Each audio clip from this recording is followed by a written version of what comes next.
This is Eitan Weinstein. And I'm Naor Menninger, and you're listening to Two Nice Jewish Boys.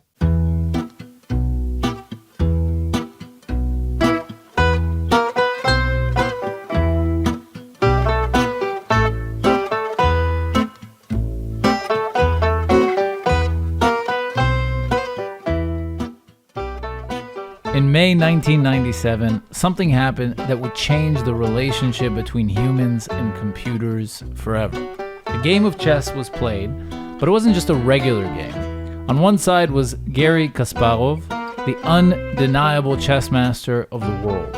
On the other side, a bunch of ones and zeros, aka Deep Blue, IBM's computer that was developed with one purpose and one purpose only, to beat Kasparov in chess. And it happened. Deep Blue won 3-2 out after a match of 6 games, and the history of computers changed forever. Cut to almost 2 decades later, after a computer did the unthinkable, there was even a bigger challenge at hand, beating the Go world champion. Go is a Chinese game which is considered to be much more complex than chess, with endless possibilities. However, eventually, the computer did it again and defeated the world champion. Cut to Jaffa, Israel, early 2000s. Ali is sitting at home watching his favorite anime show, Hakiro no Go. He's inspired by the fascinating game the characters in the show are playing, and he decides to try it for himself. He goes online and starts playing, and by 2009, he will be Europe's youth champion at Go. By 2015, he'll be the second best Go player in Europe. Today, we're honored to be joined by Ali Jabarin and hear his incredible story. Thank you so much for joining us. How are you? Hey guys, what's up? Anything we missed on the intro, or is it accurate? No, it's pretty good. I'm actually pleasantly surprised. You guys done your research. Yeah. And yeah, pretty accurate there. So can you tell us a bit about the first time you stumbled upon the game of Go?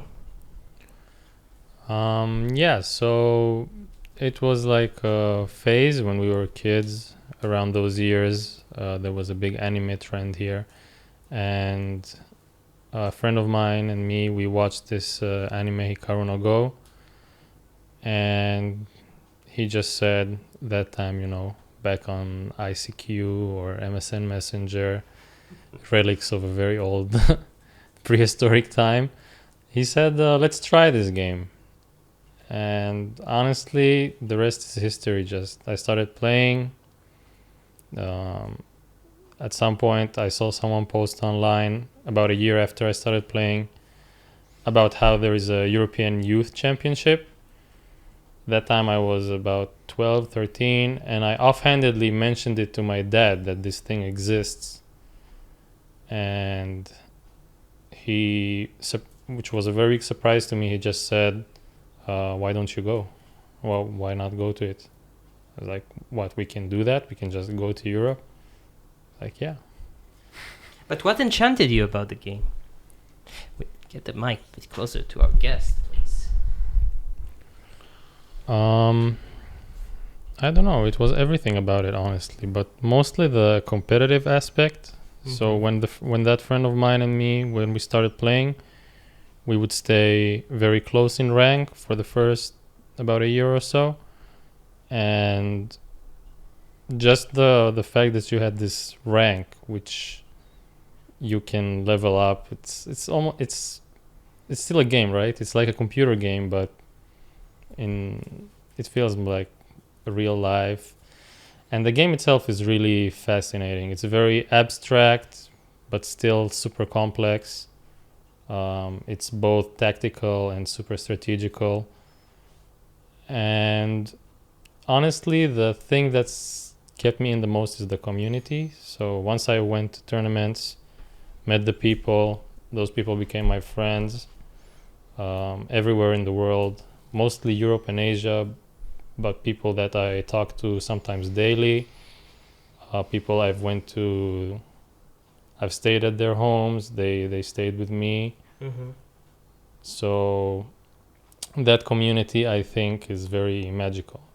It's one of the pros, I would say, of having kind of niche game, or at least in Europe it's more niche, that the community can be so tight knit. I grew up playing chess, and my dad is a professor, and he went on some trip to China, and he came back with a Go board. And I remember he gave it to me, and he wanted to teach me how to play it, but he couldn't remember how they told him to play it. It's like, I don't remember the rules, and so then it sat on our shelf, and we never really played it. And it made you think about M&M's, so you went just ate M&M's so I just instead. ate M&M's, and then went back to playing chess. So how do you play Go? Go is very simple to start, actually. The goal of the game is to surround territory, which is the empty intersections on the board. So unlike chess, which is played on the squares, Go is the stones are placed on the intersections, and your goal is to surround more territory than your opponent. You can also kill stones, but that's not the primary goal. Like in chess, you can kill stones, but that's basically how do you know something is your territory when your opponent can't place any stone that won't die inside. That's what makes it your territory. And it can become very complex when a situation is on the edge of that, if your opponent places a stone and both of you are not sure can that stone or that group survive or not. So then you get invasions and you get trades, since the board is very large, which you've touched on before with your comparison to chess. It's 8x8 grid. Go is a 19x19 grid. So you have several battles going on at the same time, and then in the middle game they start to connect together. And how do you kill a stone? Is there one way, or are there several ways? The rule is that each stone and group has liberties, which are the intersections directly connected to a stone. And once a stone or a group has 0 liberties, it's taken off the board. But if a group is in a position where it can be killed and there is no way for it to escape, then you don't actually have to spend the time to fill those liberties and take it off the board. The stones are just, both players know it's dead. Something that comes a bit more with experience. But at the end, you count up, at the end of the game, I guess, is when the whole board is full, and you count up all the stones, and whoever has more stones? Yeah, so there is several counting methods which all mathematically lead up to the same result. You can count the stones, or you can count the surrounded intersections. And your opponent's dead stones are basically like minus points for him. So if your opponent dies with stones, he also loses points that way. I see. And how long is the game? Yeah. So it ranges very widely. Blitz games can be 10 or 20 minutes, and long tournament games, the longest I've had is a 7-hour game. Oh wow. With a break. Are you allowed to go or on a break? catheter? Or a catheter. Yeah. Well, you're rarely sitting at the board for the whole duration of the game. You usually walk up and go check out the other games, get a tea, get a coffee, go to the bathroom. You're not attached to the desk or the table when you're playing the game. Mm-hmm. And you play it with a clock? Is that how you have a blitz game? Yeah. So you have like a chess clock? Yeah, it's a digital clock. A certain amount of time allotted to each player, and you click it with when different time settings and time systems like Byoyomi, Canadian counting time, Fisher time. There's a bunch. Okay. Which is like you have like 30 seconds for a move or something, like you have different setups, Yeah, that's right? the Japanese Byoyomi, when you have 20 seconds to make a move. Buyomi, or I'm not sure exactly how it's pronounced, you have a certain amount of time for each move, and if you go past that time, that's it, you're done? Yeah, basically. Okay. Usually you start out with some main time, for example, 1 hour per player, which you can use as you wish. You can use it all on one move, or you can use it for the whole game. And then you have in the case of Byoyomi, you get 20 seconds or 30 seconds, which refresh each time. Other settings can be like you get 10 minutes, and then you have to play 20 stones in those 10 minutes. and then you get a new 10 minutes. Or Fisher time, which is just an increment. So every time you play, it's plus 10 seconds. So what's the point you became like from an amateur to a pro as a young Okay, Go so player? in Go, pro is the distinction between amateur and pro is actually very, very crucial, I would say. It's like that in the Asian systems where the game is much larger, and pro systems exist in China, Japan, Korea, and it's just a recent development in the West, so to say, in Europe and in North America. The system started, I think, 10 years ago, around that, the pro system. And well, the definition varies of what exactly a pro is supposed to mean. So you can say it's someone who's pretty decent at the game. You can say it's someone who makes a living from the game, someone who's challenging for the largest titles or tries to win international tournaments. Some pros just teach, some pros are only top players. In Europe, we don't have that many pros. Right now we have 8. And in all systems, the professional player, to become a professional player, you have to first be a very good amateur, and then usually you need to win some pro qualification tournament or league. And for a lot of players in Asia who spend a lot of time on the game, it can be like the validation to all their effort, because once they become pro, they start to get invited to tournaments, they get a chance to prove themselves, they get some chances to earn money from the game. It's a big payoff. Like in China, for example, each year they get around 20-30 new pros, and the atmosphere at the pro qualification tournament there, it's more intense than even at world championship finals, which can carry hundreds of thousands in prize money. In the pro qualification, there is no money on the line, but the title is very important to every Go player. Have you been to China? Have you been to any of the, like, have you played Go in China? Because I feel like that's probably every Go player's dream, no? You could say that. I think every Go player, every serious Go player eventually finds themselves in China, because that's where the largest tournaments are. So if you become good, chances are you'll get invited to participate in something there. And I've been to all 3, China, Japan, Korea. To Japan, I was just on short trips for a couple of weeks, for example, at a time, to play a tournament and go back. Then when I finished high school, I lived in Korea for 6 months, and I've lived with the Korean 9-dan professional. 9-dan is the highest level of professional. So even professionals, we have a 1-dan it goes up to 9-dan. Mm-hmm. You are 2-dan, right? I'm 2-dan right now, yes. Mm-hmm. I'm pretty close to 3. Mm-hmm. But yes, just 2-dan right now. And yeah, so I was living with Kim Sung-jun, 9-dan, who used to be... he was never the best player in Korea, but he was up there around the 2000s. And he had an academy for foreign students who wanted to study the game in Korea.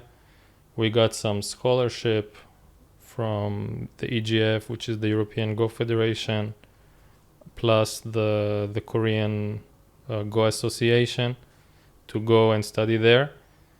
And What do you mean by living? We were living with him, and waking up in the morning like Wow. 안녕하세요, master, and then we would go to the school, take off our shoes, and start solving problems. You lived in an anima series, basically. Is there a culture around Go? Is that something in the East where there's like a whole culture and ritual around it? Definitely, I would say it's the equivalent of chess in the West. So if I'm not mistaken, in Korea and also in China, it's considered one of their national games. In China, there is a very famous, like the traditional four arts, which are calligraphy, tea making, tea pouring, and I can't remember the third one, but Go is the fourth one. But is there something religious about Probably, okay. I had a racist joke, but I'm not going to say it. Is there something religious about it?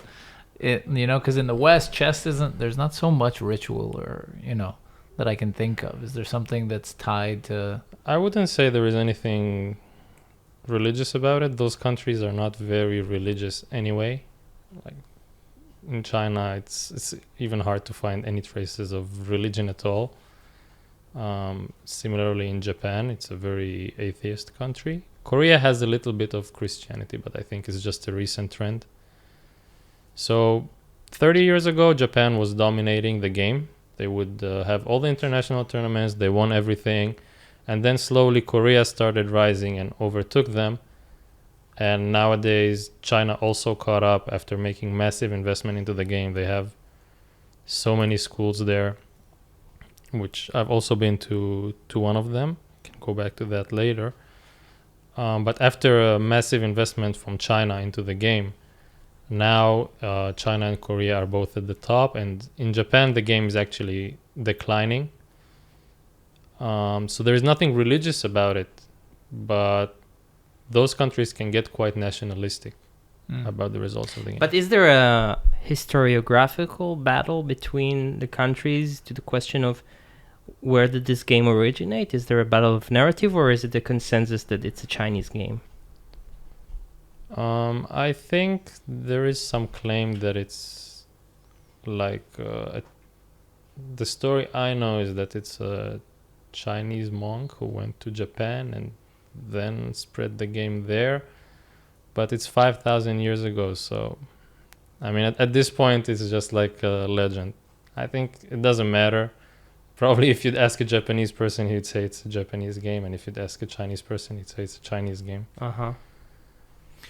Wow, it's so fascinating. Wait, I want to hear more about the temple with the master. So you woke up every morning, you said it was not a temple, morning, it was master. more like it was an actual academy, in how many in students? an apartment building. It would vary, but I would say around 20 students, including the Korean kids who were there with us. Did you have to get tested to go in by the master? We didn't get tested specifically for that, but we were, at the time we went, the three of us, me, one Swedish and one Serbian player, and we were like youngish players with a very high level in Europe. So that's how and who also wanted to go to Korea, and so that's how we ended up going there. It's the coffee machine. So, okay, so tell us about like the most intense moment you had playing Go. Was there a moment where, I don't know, you just thought you weren't going to make it through? Now, is there like an intense story where it was a long game, or I don't know, it was an intense moment, it was the end of a tournament? Very challenging foe. Yeah. I can think of a couple. So the first one is, as I mentioned, when I won the pro qualification in Europe. That time, it was 2014, I think. I wasn't the highest rated player at the tournament. I was just rated number 6 or 5. And there were 2 spots. And the first spot was already taken by Pavolisi, who is the first European pro. And the tournament was played in 3 stages. So first we had to go to Strasbourg in France. We played 2 games there. And a couple of weeks after that, we had to play 2 games in Amsterdam. And then finally, we had 2 rounds in Vienna. And I remember staying in Vienna, and after I won the semifinal game, like I realized I'm in the final, and I'm 1 game away from like validation that all these billion hours playing this game, like get acknowledged. And when we were counting the game, so actually it was a very tight game, and I ended up winning by 1.5 points, which is the closest margin you can win by. And I was behind, like going into the end game, but I was squeezing out little by little. And at that time I was very confident in my end game.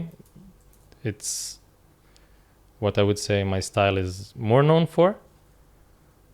And I remember when we were counting the game, and when the points were clear on the board, that I almost like started crying, and I had to hide my face from the referee and my opponent, who was obviously also devastated, and didn't sleep very easily that night. From the adrenaline. Yeah. But when you say you're known for in strong end game, it means what? That in the beginning you let your foe like have his moment, and then as the game comes closer to an end, you start become more aggressive, or? At the time, I think yes. I think also my style now has shifted a bit. But at the time, I would sometimes play slack because I would be very stubborn in the end game, and like playing slack in the beginning, you could be behind by 2, 3, 4, 5 points. And in the end game, if you're eking out a point here and there, then you can still win games. So I had a risk-averse style. I'd rather not go into all-in fights early. And sometimes I'd accept a bit of a worse result and say, like, it's fine, I'll catch it up later. Today, I actually kind of regret that. And I try to have a much more severe style and always go for the best result, because... the advent of AI, basically, before I could say, it's just a stylistic matter to play defensively or to play. But with the advent of AI, now we have like a source of truth on the game. So I can directly see this is bad, or playing like this is just slack. And you'd also be putting yourself at your opponent's mercy, because I mean, when you put yourself behind, you're hoping they make mistakes. And the level in Europe also improved to where you can't afford to do that. So you it sounds like you divide the history of Go before AI and after AI. Absolutely. Can you explain? Were you following the efforts in real time when? Yeah, of course. I was in China at the time, and well, let me think of a good like metaphor or analogy for the Big Bang. When the news broke, it was like those moments in movies, natural disaster movies, where all the characters are realizing, like, wait, the world is ending. Everything we've known is a lie. Before AI, the strongest computer was taking 3 stones handicap from me. What does it mean? It means it was much weaker than me. Okay. It had to start at a disadvantage in order to compete with you.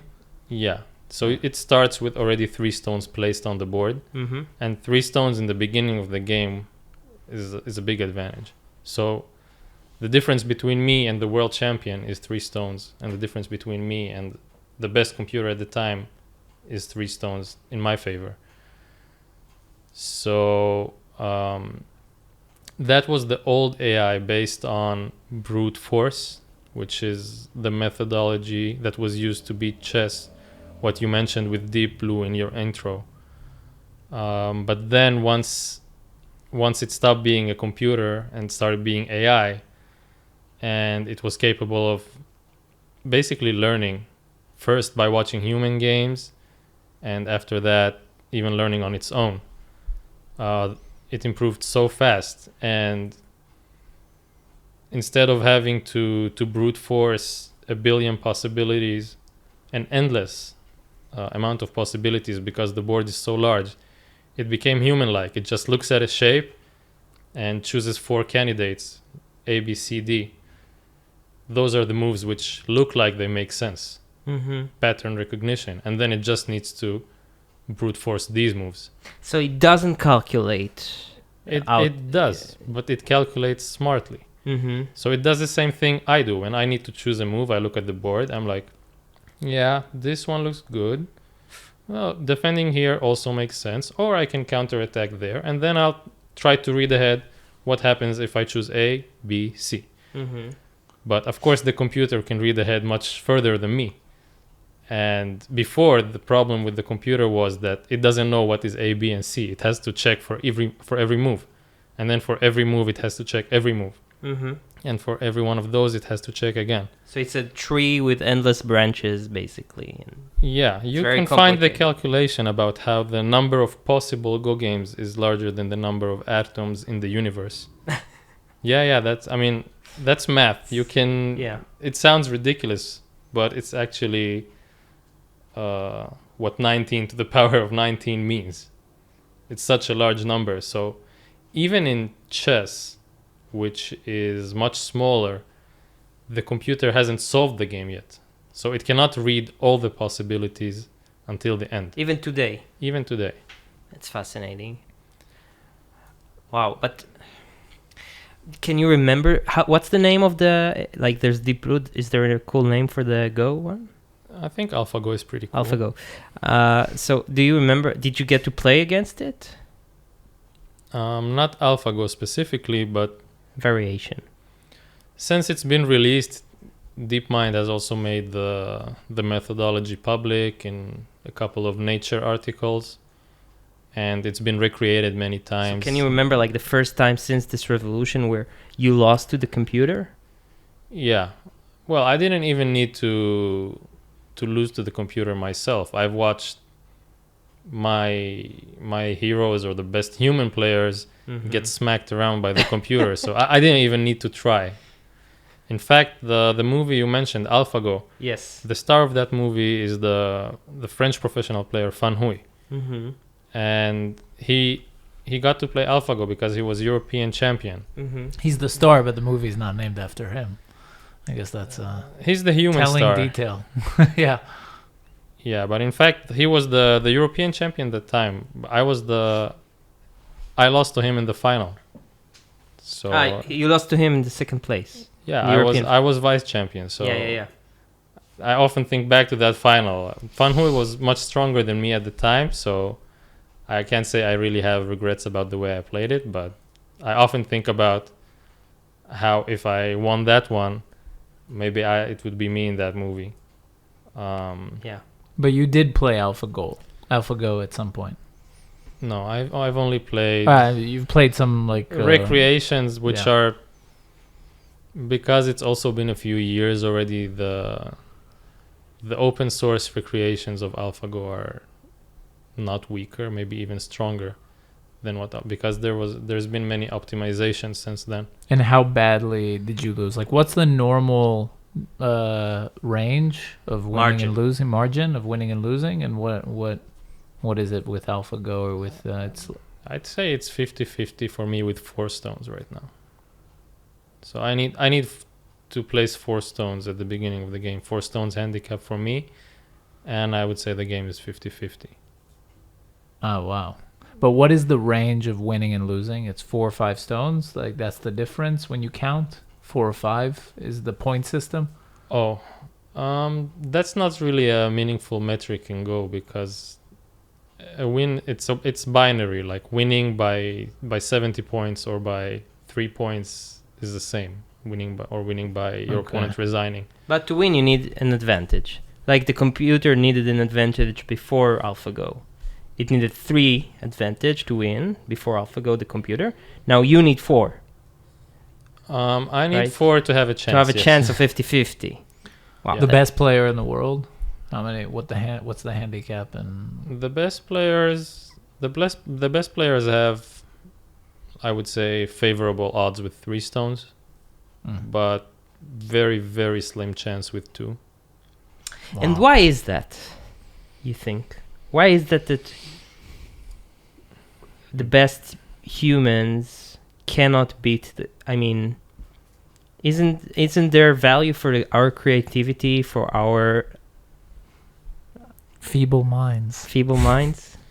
Turns out your creativity can be quantified into a bunch of ones and zeros as well.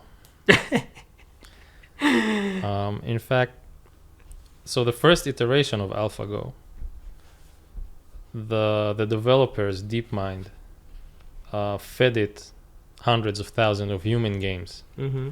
And that's how it learned to play. So it just knows the rules. It knows this is a legal move. This is a captured stone. 6 basic rules of the game. And then it watches 100,000 games and it sees the result. So it fine-tunes. And that's how it gets that pattern recognition based on human games. He knows all our weaknesses too. It knows. It doesn't know what's a weakness and what's not. It only knows this move leads to a higher probability of winning. The second iteration of AlphaGo cut out the human factor. It didn't look at any human games.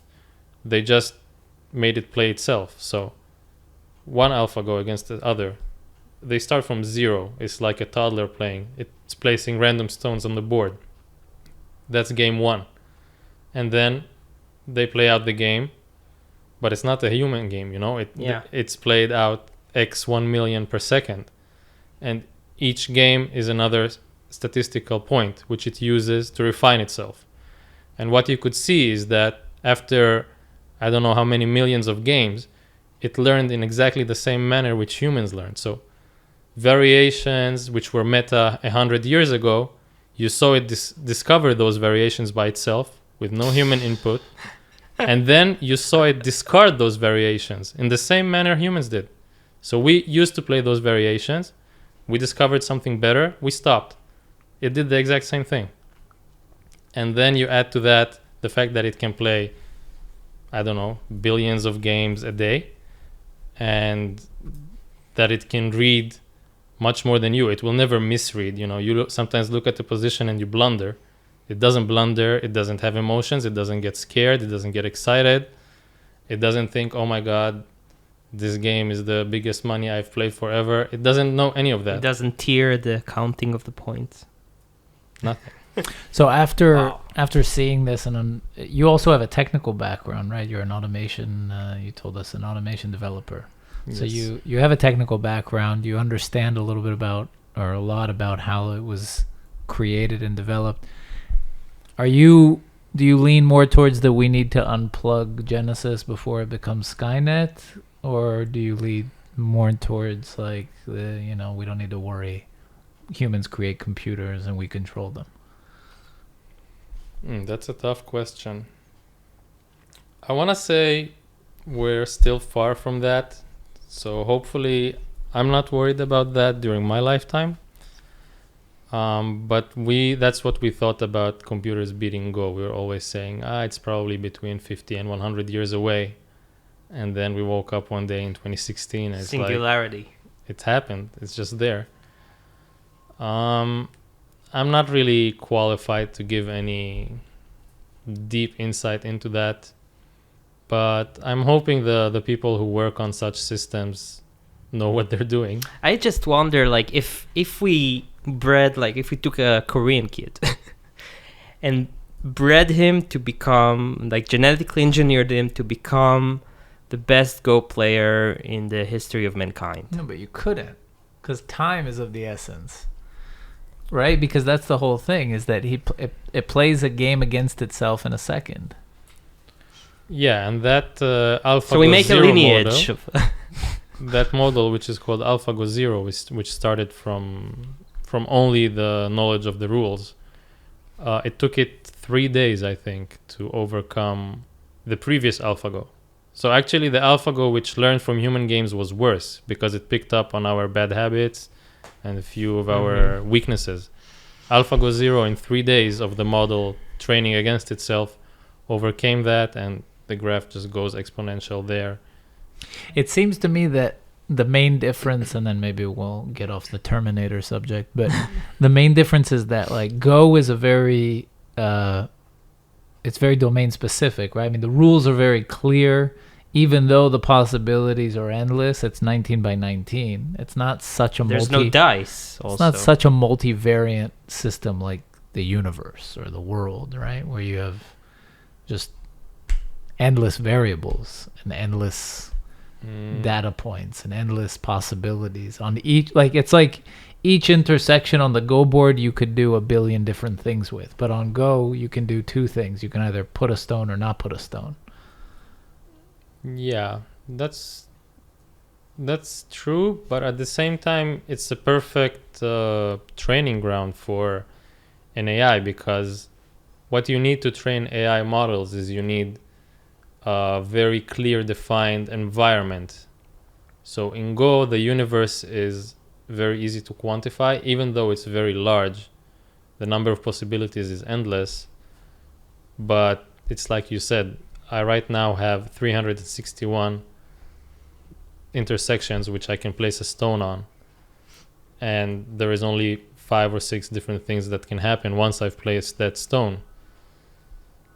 So if you try to translate that into the real world, for example, a self-driving car, it's going on the street, which is a line, and then it has input like, okay, if an object comes from the left, I do this, and if I see a hazard in the street, I do that. A lot of the task of developing these kind of systems is actually quantifying the environment. The learning process can be very straightforward.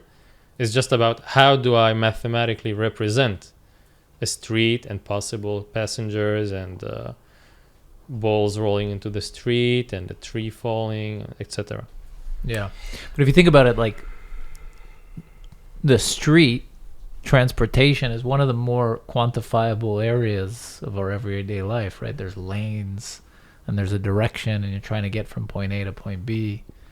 And I wonder if it's translatable to just the way that we conduct ourselves as humans, from language to, I don't know, meaning to whatever. And that's why it's hard for me to imagine. But again, maybe we might wake up in 2032 and find ourselves where you were in 2016. But it's hard for me to imagine a computer that can relate to humans in such a way. But do you find that from Go you were able to take things to, like, did you learn from Go to your real life? Do you feel like in your day-to-day, whether it's from your job or family life or love life, you employ lessons learned from Go? Yeah, I would say definitely, as with everything you'd spend tens of thousands of hours on, it becomes like ingrained practice. So I think I'm patient to a fault sometimes, because I'm used to just sitting there and looking at the position until I make sense of it. It's weird. You seem like a really impulsive guy. I hear some sarcasm there. You're very calm. Is that a general characteristic amongst Go players, or are there Go players that are like neurotic? OCD. There are. I think you cannot totally generalize, but there is definitely a lean to people who are mathematics inclined, logic inclined. Think before they act inclined. You could say that, yeah. Did you ever get to play against your master, your Korean Den 9 master, and beat him? So the master I was studying under in Korea, Kim Sung-jun, I've played him a few times, some of them on 2 stones, and I don't think I've ever won. 2 stones in your favor. 2 stones handicap, which I'm taking. Mm-hmm. Today I could probably do it, since he's a little bit Rusty. he's a little bit retired right now. He's still playing, but naturally when players get older, their level starts to decline a bit. But I've played so as European champion or top player or whatever, you get to represent Europe in a bunch of events, which are usually against the best players from China, Korea, Japan, Taiwan, etc. So I've gotten to play world champions, for example, Lee Sedol, which is the hero of the... the Korean master. from the AlphaGo movie.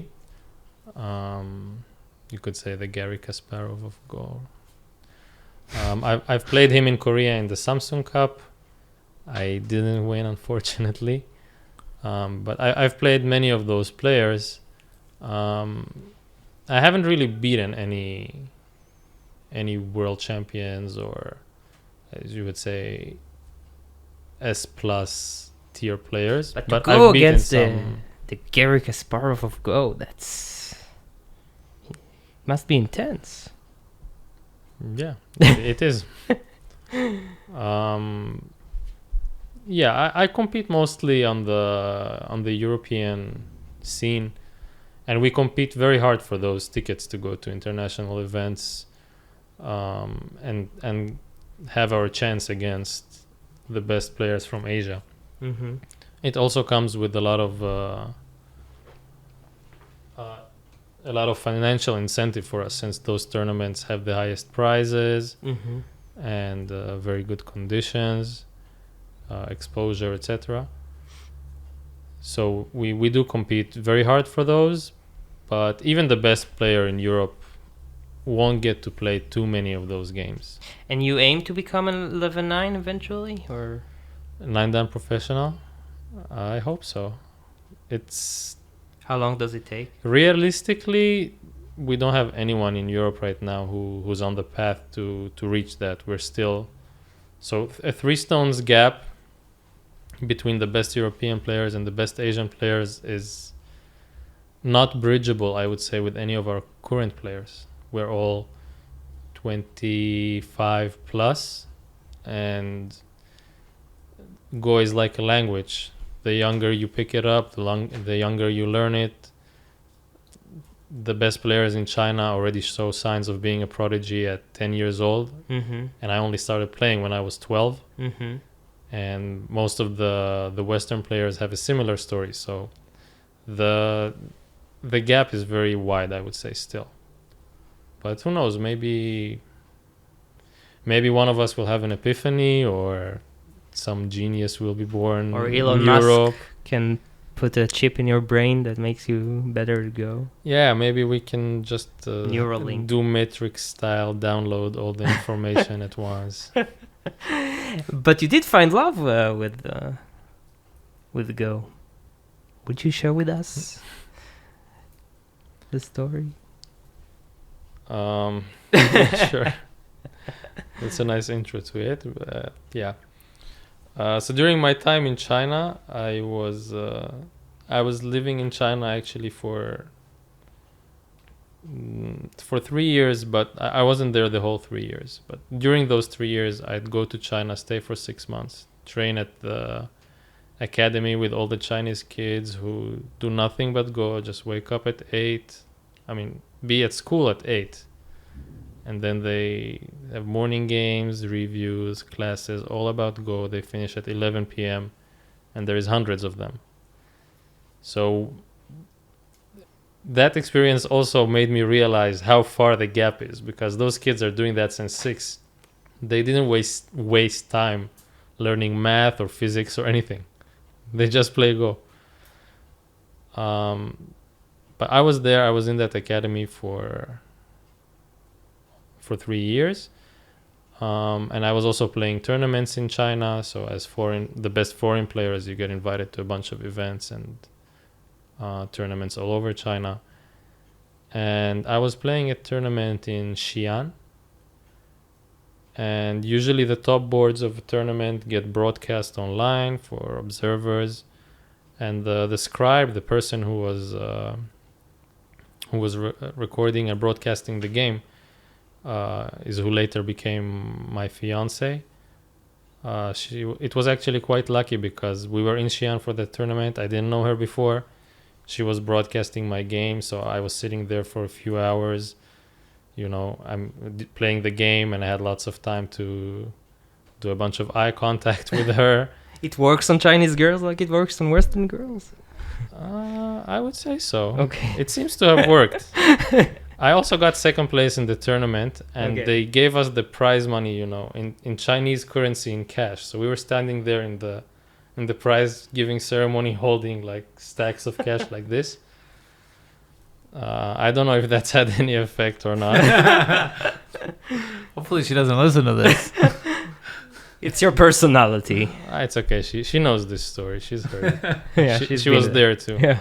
But the lucky part was that we were in Xi'an, which is, I don't know, 1,000 kilometers away from Beijing, where I lived.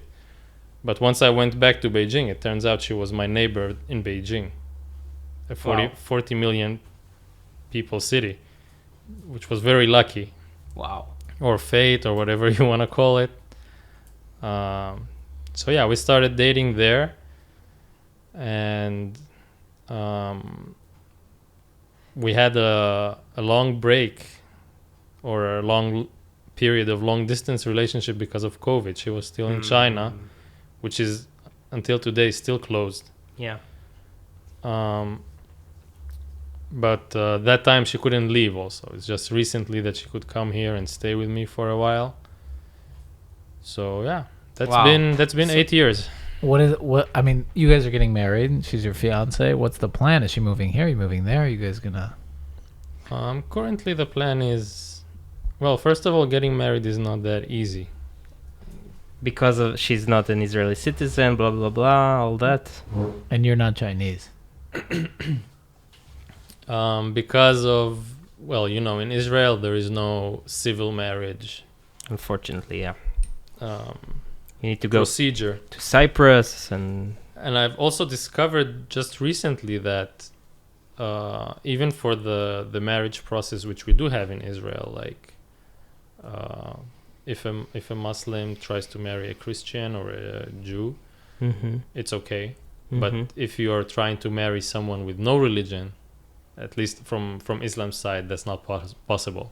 So yeah, the authority which grants marriage says, she has no religion. That's worse than a different religion. It's not possible. I think also Jews who try to marry like foreign European girls or stuff like that also get it's a nightmare. Like to get the citizenship, it's very hard. But is she shocked from being in the Middle East? You brought a girl from Beijing to the Middle East. She's running in the sirens and. Yeah, I would say she's still a bit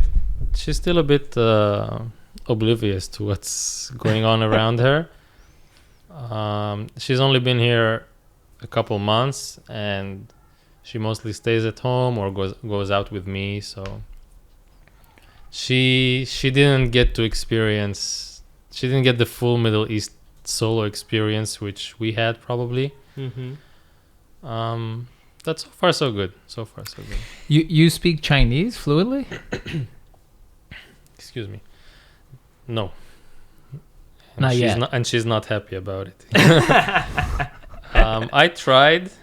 Learning Chinese has proven quite difficult. It's literally Chinese. I have a basic level, so I can communicate. Tell a taxi driver I want to go there, or point at the menu and say I want this. Ask where the bathroom is, but I'm not doing any podcasts in Chinese. Yeah. Wow, listen, it's a very inspiring story, and I think we didn't talk much about your parents, but obviously they played a part here, right? Like they supported, like it's not obvious. Yeah, you could say that. I think their biggest support was in the form of giving me total freedom. That's a lot. Yeah, it's something which to me, it's always been like that, so it feels obvious. But I know from my friends that the parents have input into your life, like go be a lawyer. What will you be, or who you will marry, or where you will live, and that kind of stuff. And that was never at all like the scope for me. Basically, I went to that first tournament, the European Youth Championship I mentioned. 1 year into me playing, I went to that tournament with my dad. Later that year, I won the Israeli Championship, so I had to go play a tournament in Japan, where the national champion from each country goes, World Amateur Championship. to that I went with my mom, and that was the last time I had my parents go with me abroad. It was when I was 14, and I've played maybe 100 tournaments since.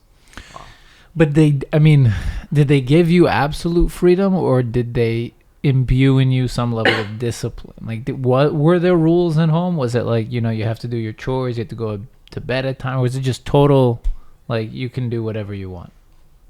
It was anarchy. It was anarchy. Yeah. Really? And yet you became so Wait, how disciplined. so? How so? I don't know if it's that disciplined. Like, I think a big part of it is it's a trade-off, right? Because when your parents don't ask you to go to sleep, then obviously you're not the person who's waking up earliest and is at school by 6 a.m. But you're doing something until 3-4 a.m. at night, and for me that was playing Go, and those hours mattered because that's what I think put me ahead of other players.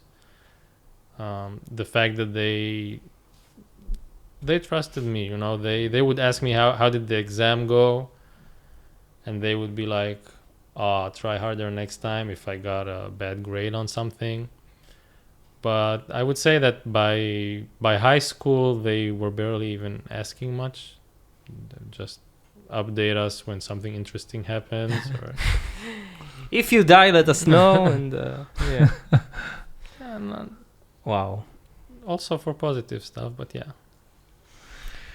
Really, really interesting. Super if people fascinating. who listen to this want to start, is there an age, like anyone can start playing Go, right? You gotta start a Go school? Start a Go school. I don't think the market in Israel or even in Europe is large enough to support really a Go school. My fiance actually owns a Go school in Chengdu, which is the capital of Sichuan. She has a few employees there and about 100 kids who come to take classes. But anyone can start at any age? Start playing? You can For start. fun. Yeah, you can start playing at any age. With Go, the roughest part I would say is the first 50 games. It's a very known saying in our community that the quickest way is to just lose your first 50 games quickly, and then you actually start understanding enough to enjoy the game. At the beginning it seems so random and like why are things happening. It's a learning curve. Yeah, it's not like chess where you get to look at the board and the pieces are distinct and you have a very clear goal, like kill that piece. I would say with chess you can enjoy faster, but with Go, once you've crossed that threshold, then you get a game which you can enjoy for your whole life. One of the biggest benefits to me has been that ever since I discovered this game, I have never been bored. And it's been 15 years now. Yeah. So it's like me in Mortal Kombat. But one last question. Like, out of the 3 other games, which is chess, backgammon, and checkers, what's your second? Do you enjoy any? Backgammon. I think actually the five games which are sort of Olympic mind sports are Go, chess, draughts, backgammon, and poker. Yeah. Okay. Draughts is checkers? Draughts, Damka? I think it's Backgammon is damka, no? No, backgammon. Checkers is damka. Sheshbesh. Yeah. Draughts is I think it's a variant of checkers that's a bit more in depth, but I'm not sure. What's your second favorite? Bridge is also there. But I like poker actually. I Okay. used to play some poker back in high school. because here in Israel, like backgammon and checkers are the biggest. I play backgammon and chess too. Recently, there's been a big chess boom. I think not just because of the Queen's Gambit, but also just in general, people kind of discovered the game, and suddenly I see all of my friends playing chess. So I also started playing more. Yeah, I would say the second would be poker/chess. Are you on social media, or can people? I Not just have really. my private account. Okay. You know, if someone wants to reach me, they can message me just like you guys do. Yeah. You never know which message ends up in your inbox. Yeah. Yeah, and you can find like more info on eurogofed.org, which is the European Go Federation's website. Mm-hmm. Bunch of pictures and contacts and such. Cool. Maybe one of our audience has a child who's like a huge talent in Go, and he doesn't know what to do with this talent. They can reach out and ask for your advice or something. Watch your 7-hour game. My 7-hour game. Is it recorded? The game itself is recorded, so you can play through the But there's the no game, like but video. there is no video recording of us sitting there for 7 hours. There's an yeah. Okay. Be exhilarating. But there are to games watch. there are recording games of you on YouTube. Yeah, Okay. there are some. Time lapsed. Yeah. That's very cool. Very inspiring story. Really. I think more interesting than games you like sitting and watching two people stare at the board for an hour is something like our Twitch streams. Okay. Yeah. Which is a project I started with the other European professionals when COVID hit and all tournaments got cancelled. We still wanted to do something and get a chance to play. So we stream on Twitch, and let's say two of us are commenting while others play, then we're live commenting it as the game is played. And there is also like chat interaction and stuff, so it's more interactive way of watching. So what's And learning. And learning. That's Twitch TV/European Go Federation. Very, very cool. Really cool. Really cool. Thank you so much Ali. for coming. Cheers, was guys. really- It was fun. It was Mind-blowing. mind-blowing. Yeah. Yeah. Really interesting stuff. Yeah. Guys, if you like the podcast and if you like this episode, rate us. Rate us on Spotify. Yes. Support us on Patreon, patreon.com/2njb. Mm-hmm. And that is it. See you on the next episode. Thank you so much. Thank you, Ali. Bye-bye. Bye, guys.